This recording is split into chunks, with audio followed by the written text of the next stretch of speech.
todos. Gostaria de cumprimentar todos, agradecer pelo prestígio que nós estamos hoje aqui na Federação, principalmente desejar um bom almoço para cada um dos senhores. Gostaria, inicialmente, quebrando o protocolo, toda a informalidade possível, agradecer a Federação pela sua homenagem dos nossos 85 anos. Nosso OB no último dia 11 de abril fez 85 anos. Eu tenho dito que fiquei no gabinete um momento sozinho, comecei a folhear um pouco a história da ordem, os nossos registros, e ver o quanto importante a instituição foi ao longo dos 85 anos. Como ela cresceu, como ela amadureceu, como ela teve na sua estrutura todas as condições possíveis, imagináveis, para chegar à Constituição de 88, e nós temos um reconhecimento constitucional nos dando duas missões importantes. A primeira delas, a representação incondicional da classe na busca da boa atuação em prol da justiça. Ao advogado, a missão de levar voz à cidadania. E nesses 85 anos a instituição lutou e luta até hoje para que a voz do advogado não seja calada. Essa é uma missão importante. Os registros falam isso. E a outra missão que a Constituição nos deu por acreditar na OAB foi a missão constitucional da representação da cidadania. Uma missão difícil, com responsabilidade, e dar voz aos anseios de uma sociedade que há muito deseja ser livre. Essa é a missão da nossa OAB. E hoje, Simone, receber essa homenagem da Federação, dos nossos 85 anos, dessa entidade que representa várias e várias outras entidades, que é a porta-voz, que nós temos instituições, associações, entidades, enfim, isso é muito importante para a ordem. Levarei a placa e a homenagem com carinho e vai estar no nosso gabinete. Te digo que vou fazer uma fotocópia para colocar também na história, para que o próximo presidente, talvez daqui a alguns anos, possa ver que fomos homenageados por essa importante instituição. Muito obrigado, Simone, pela homenagem, pelo carinho, principalmente pela parceria e convite de estar aqui hoje debatendo um tema tão importante de cidadania que a OAB vai levar adiante.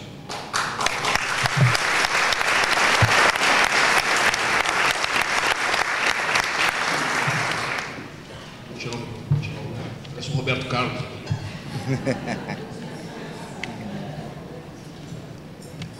Senhores, eu gostaria de saudar alguns amigos, também companheiros de luta. Eusébio Ruxo, representando o Governo do Estado do Rio Grande do Sul, nosso Procurador-Geral do Estado, muito obrigado pela presença, muito obrigado também pela parceria. A advocacia pública tem um espaço importante dentro da OAB, tu sabes muito bem disso. Contamos sempre com a tua experiência para as demandas que a advocacia pública necessita. Gostaria de saudar o desembargador Francisco Gemeche, representando o Tribunal de Justiça desse Estado. Muito obrigado também por estar aqui prestigiando o evento e, acima de tudo, a aproximação incansável e incondicional da OAB. Nós temos um interlocutor importante que mexe no Tribunal de Justiça.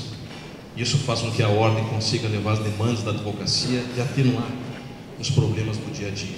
Muito obrigado, Mexo, pela eterna parceria que tem junto com a OAB do Rio Grande do Sul.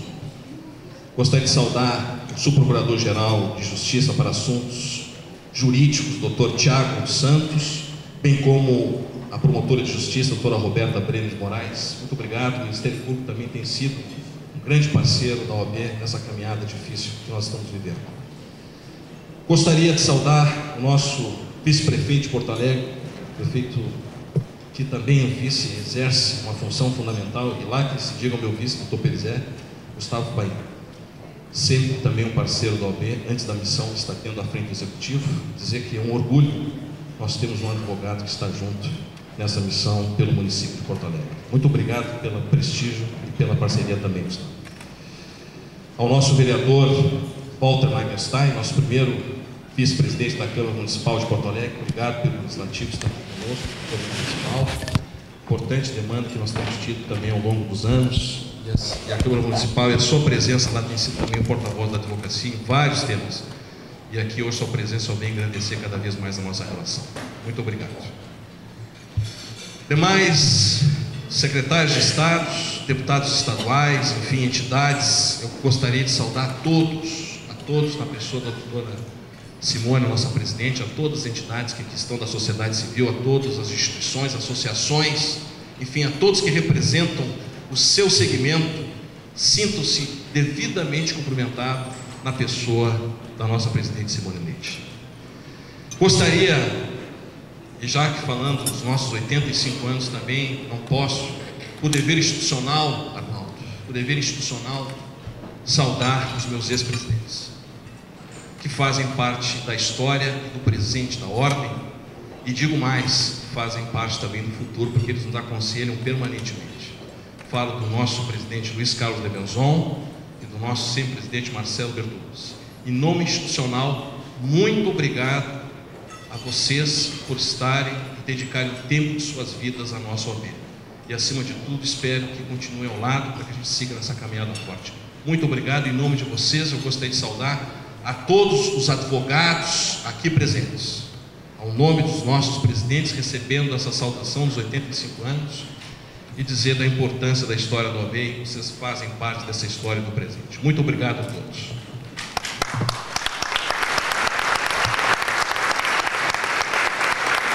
Gostaria de saudar, antes de entrar na nossa palestra, não posso, em nome dos meus presidentes de sucessões, conselheiros, saudar a todos aqui presentes em nome da minha direção. Falo do nosso vice-presidente, Dr. Luiz Eduardo Amaro Perizier, meu secretário-geral, Rafael Canter, secretária adjunta, Cristina Carrion, e do nosso tesoureiro, André Sontag, bem como o sistema OAB, através da nossa presidente da Caixa de Assistência, Rosane Ramos, e também da nossa diretora-geral da Escola Superior de Advocacia, doutora Rosângela Rezer Santos. Muito obrigado, e em nome de vocês, desse sistema OAB, saúdo a todos aqui presentes. Tenho que dar um abraço especial, não posso me furtar disso também, a nossa presidente do IAGS, doutora Sulamita Cabral. Doutora Sulamita Cabral se dedicou seu tempo ao OAB também e hoje exerce a presidência do Instituto dos Advogados do Rio Grande do Sul.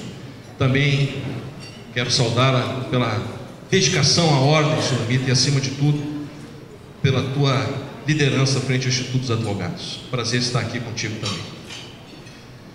Senhores, nós temos o título que foi dado à nossa intervenção de hoje, falando sobre Brasil, liberta-te. Está na hora de repensar o futuro. A história da ordem, a leitura daqueles que no passado, homens e mulheres de ordem, junto com a sociedade civil, tiveram um papel importante em momentos difíceis, alertando a sociedade da necessidade clara de um juízo crítico, da transparência e da informação e da representatividade. Hoje, mais do que nunca, a todos nós é importante a grande reflexão deste momento que estamos vivendo. Não falo só a OAB, mas falo a OAB em conjunto com todas as entidades, Batista Imprensa fundamental. Rediscutir e pensar. E por que do título Brasil Liberta-te? Por que nós temos que trabalhar com esta afirmação? Nós temos e estamos angustiados com a atualidade do sistema que o Brasil vive, principalmente político e econômico, principalmente no descrédito das instituições que de certa forma mantém a estrutura do Estado democrático de direito. E parece que já perdemos dois pilares importantes, como Montesquieu dizia na sua obra O Espírito das Leis, na formação do Estado, da representatividade da cidadania, na passagem de um mundo ditatorial para um mundo humanista. A sociedade necessita de pilares e necessita de representantes para que se mantenha a liberdade e o reconhecimento humanitário de direitos. Dois pilares, segundo a doutrina moderna constitucional, ruíram ou estão em vias de ruírem nesse país. Primeiro pilar, executivo. Segundo pilar, legislativo. Nos resta um pilar que mantém a democracia e os direitos assegurados: o judiciário. Então, vivemos num momento de fragilidade importante da democracia. E nós somos cobrados no rádio, com notícias que temos que apertar o orçamento, que nós temos que fazer reformas importantes para que o Brasil saia da crise econômica, para que o Estado possa recuperar sua imagem e cumprir aquilo que nunca cumpriu desde a Constituição de 88, que são os direitos fundamentais que muitos homens e mulheres de ordem bradaram, né, meus irmãos, para o reconhecimento na Constituição de 88, e que esses direitos fundamentais nada mais são do que escritas na Constituição Federal. Muitos me perguntam por quê, o que fazer, se há legitimidade para as reformas nacionais, para as reformas estaduais, mas por que chegamos a essa crise? E aqui talvez seja o ponto de largada da nossa discussão. Nós nunca questionamos o porquê. Nós nunca criticamos ou tivemos força para uma liberdade crítica de um sistema político que, ao longo da sua história, eu vou demonstrar aqui, não viabilizou esta liberdade ao cidadão brasileiro. Brasil, liberta-te, não da política, porque nós não vivemos sem política. A política é necessária. Talvez nós temos que entender o nosso sistema de política, entendermos por que ainda nos sentimos simbolicamente escravizados e não conseguimos criticar, ou que tenhamos vergonha, ou que não tenhamos devida força para mudar o status político da nossa política. Isso me faz ingressar um pouquinho no passado, e eu tenho que fazer isso para que a gente possa entender as ações futuras, entender o momento atual. Eu tenho que voltar ao tempo e compartilhar com os senhores este pensamento cronológico para entender do porquê hoje, 2017, nós estamos ainda escravizados. O Brasil tem 517 anos de existência.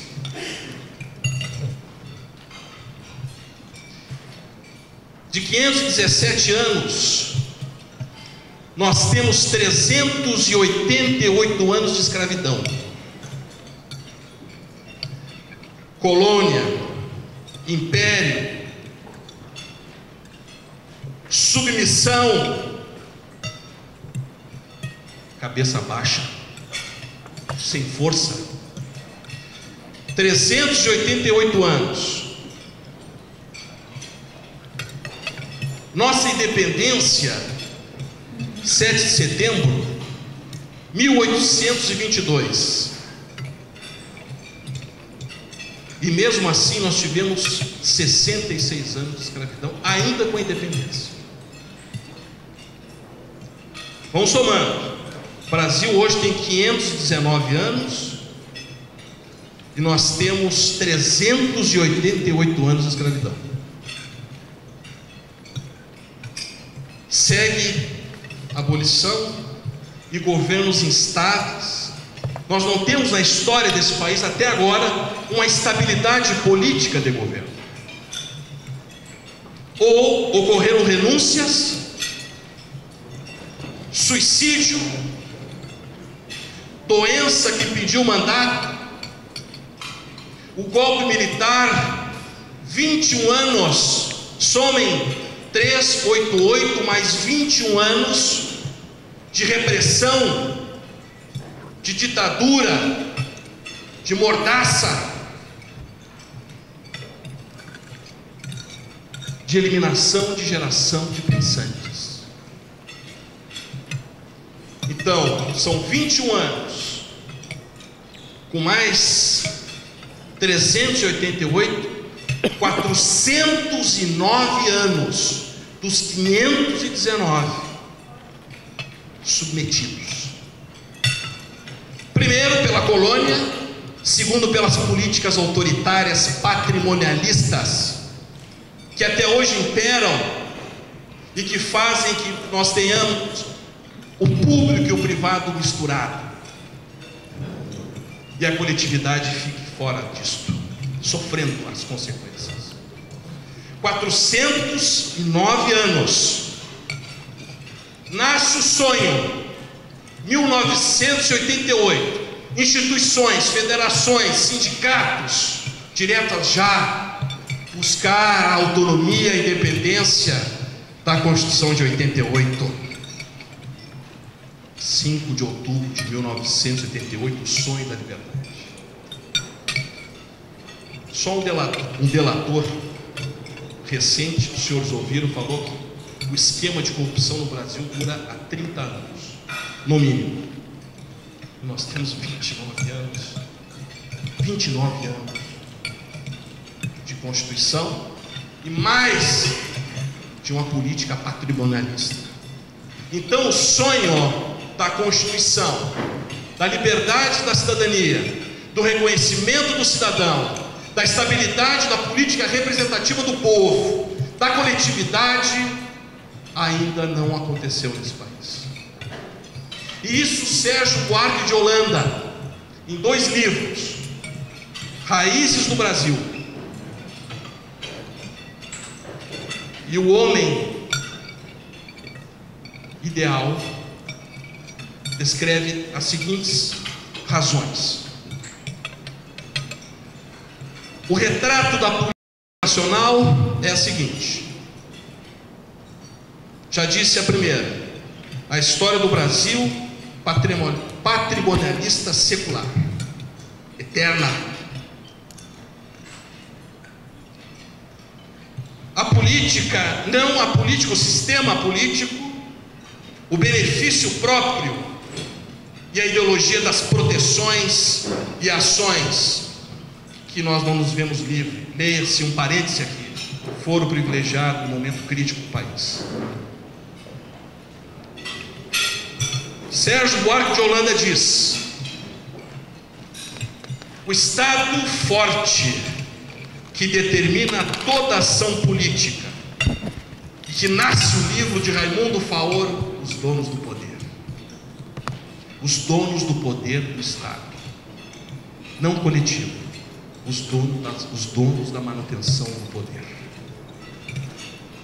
Consequentemente, o legado nada mais é do que um histórico duro e presente de oligarquias patrimonialistas, em que a sociedade vive para manter esta ideologia, esta ação, esta conduta.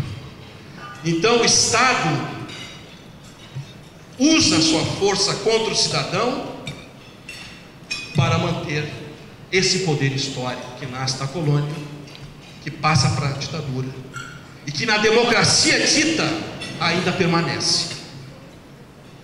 Os partidos políticos, na sua devida representatividade, que está na Constituição, arraigada com o princípio da moralidade, da dedicação, da entrega, infelizmente, como demonstram hoje, não honraram a sua missão.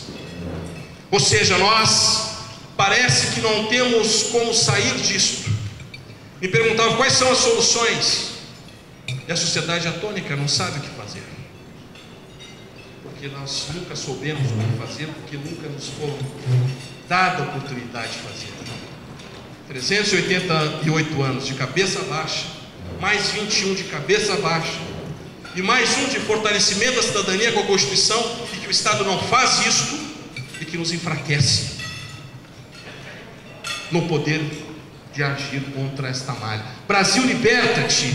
Este é o momento de uma grande reflexão da sociedade civil, não do mundo político. Nós não podemos delegar como única fonte a política, que hoje, em conluio, alguns, não todos, mas grande parte do poder, que sempre existiu, faz negociados para se manter no poder. Os donos do poder, Raimundo falou, o poder forte, o poder coletivo das corporações. A sociedade civil tem que ser a protagonista nesse momento. Ainda que queiram abafar, mas a sociedade civil e as instituições, Simone, nossas instituições, a OAB, Federação, demais entidades, federações, entidades, tem que iniciar a grande discussão sobre esse tema liberte dessa política viciosa, desse contexto antropológico e sociológico que não nos faz ser críticos e aceitar tudo sem a devida indignação. A grande pergunta é, com os pontos pontuais, o que nós já podemos fazer como instituições? Nós vivemos uma crise imensa de deslegitimidade total da política, que coloca em risco o Estado democrático de direito, e nós temos que acelerar. O presidente nacional da OAB, Cláudio Lamáquia, já interpelou o Supremo no sentido de que nós temos que agilizar os julgamentos da Lava Jato. Eu tenho os dados aqui, são dados importantes. Nós temos 357 inquéritos só da Lava Jato, mais 103 ações penais no contexto Supremo, que leva a um julgamento seguramente sem qualquer estrutura do Supremo Tribunal Federal. Tudo isso em nome daquilo que nasceu sempre no Brasil, que se chama foro privilegiado. Talvez um encaminhamento nesse momento das entidades que se unam e que cobrem ao fim do foro privilegiado,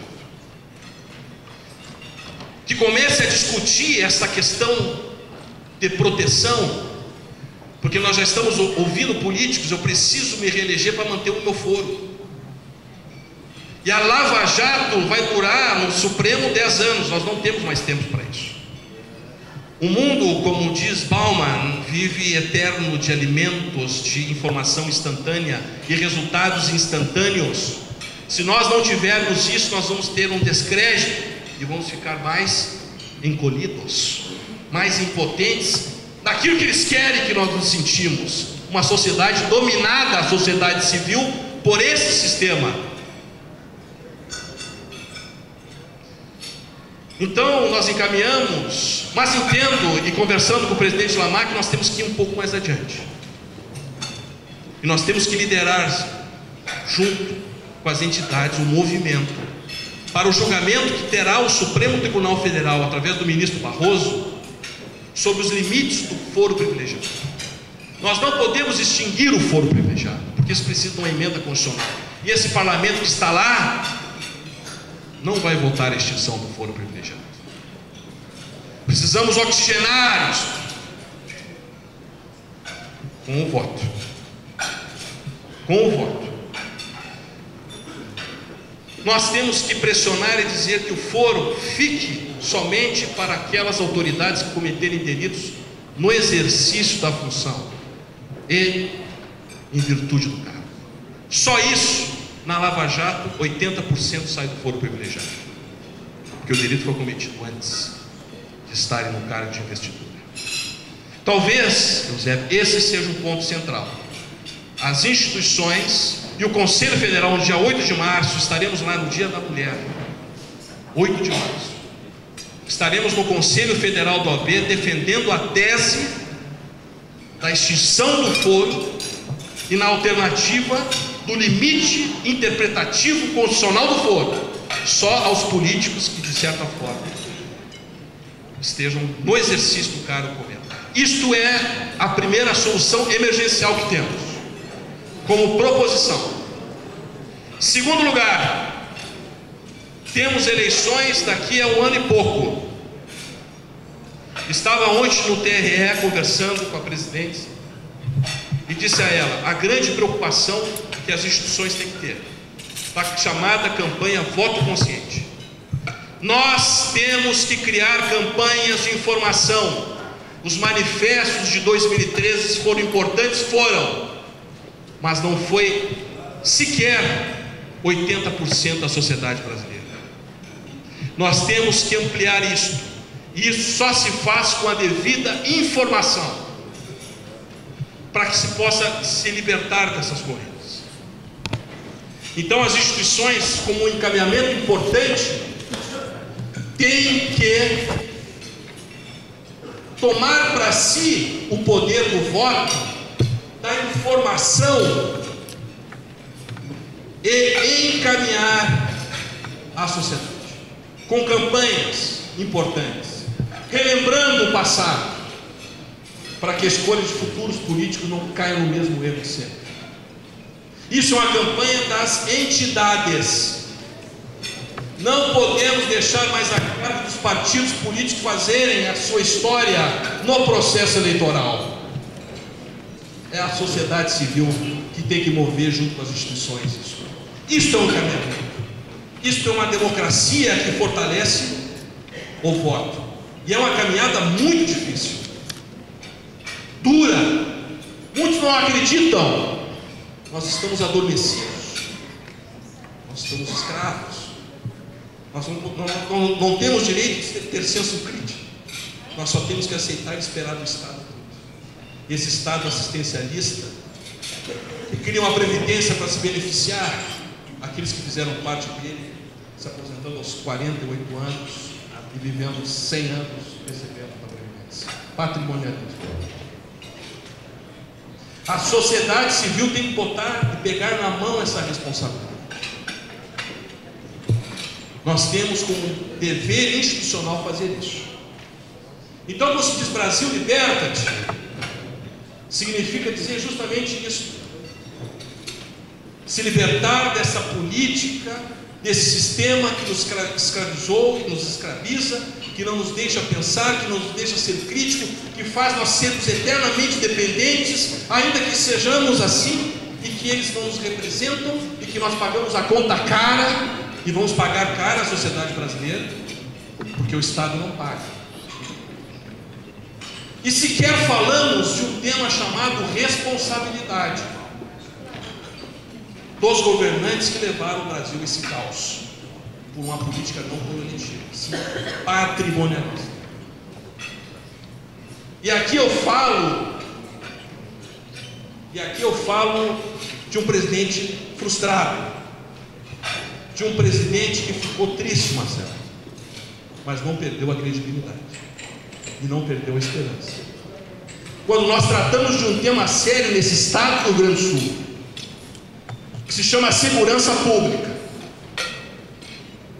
que a OAB reuniu mais de 100 entidades civis, associações de bairros, vítimas da violência, federações, associações, e todos clamaram por uma política de Estado, não uma política temporal de partida. A cada 4 anos tudo começa do zero. E todas as entidades concordaram em que pudéssemos entender por que chegamos a esse caos da segurança pública. A sociedade se apossar da informação. Fomos para a redenção, Senhor. 25 mil assinaturas numa tarde. A sociedade queria saber. CPI. Vou ao Parlamento Gaúcho com os meus pares de ordem, com representantes da sociedade civil, e o Parlamento Gaúcho, com a sua política patrimonialista, disse: não vamos trabalhar esse tema. Esse tema é universal, esse tema é de cidadania, é um dever da sociedade saber por que chegamos a isso. E os nossos parlamentares não quiseram enfrentar o tema e criaram a sua terceira comissão, e que nada faz, porque as duas primeiras não fizeram. Ou seja, não representa o anseio da cidadania, exceto 3.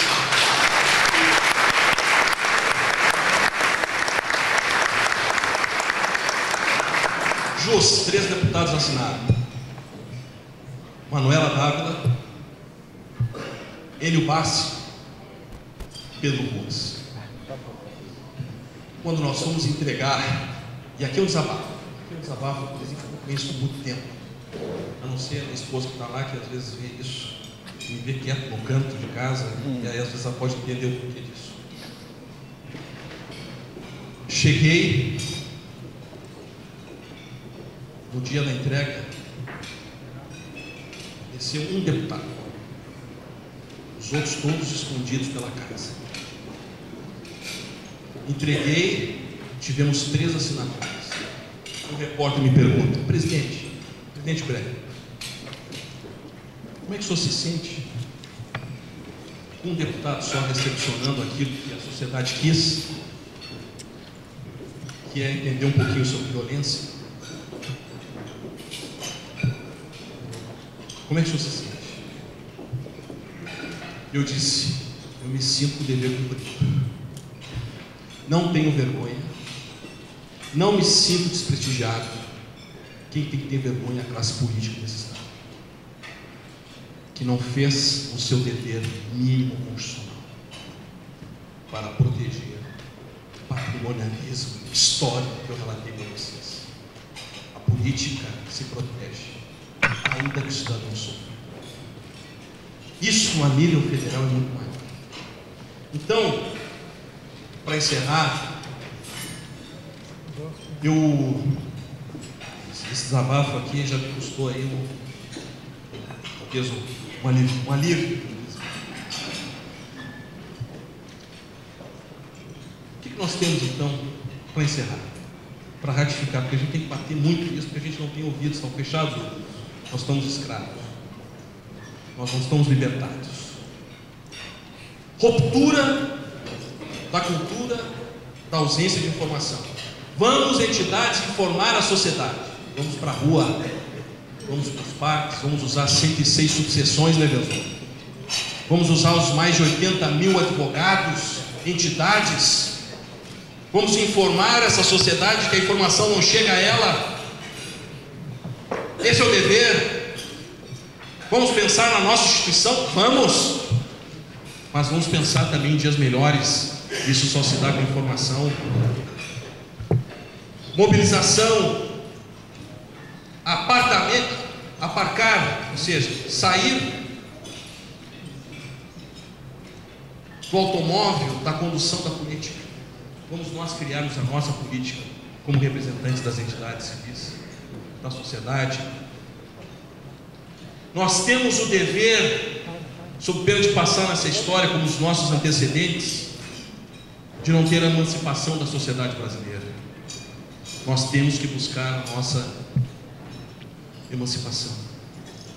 Isso está por informação, está por juízo crítico. Vamos nos libertar desse sistema político e reconhecer os grandes políticos, que também têm suas vozes caladas no meio desse sistema. Eles não conseguem, são sufocados. Vamos dar voz aos bons políticos, vamos dar voz aos bons representantes, vamos sonhar com a democracia e com o voto. Esse é o momento que o Brasil necessita. Mexeram com o Brasil, assaltaram esse país para benefício próprio, não para a cidadania. Por isso que o sonho, Simone, de 88, saúde, educação, cultura, infraestrutura não existe. Nunca existiu. E eu vou pegar a frase da representatividade coletiva, da mudança de paradigma, do sonho concreto de Benjamin Franklin, para encerrar. Isso me faz sempre refletir. Onde mora a liberdade, diz Franklin, ali está a minha pátria. E eu terei a pátria do Brasil, sim.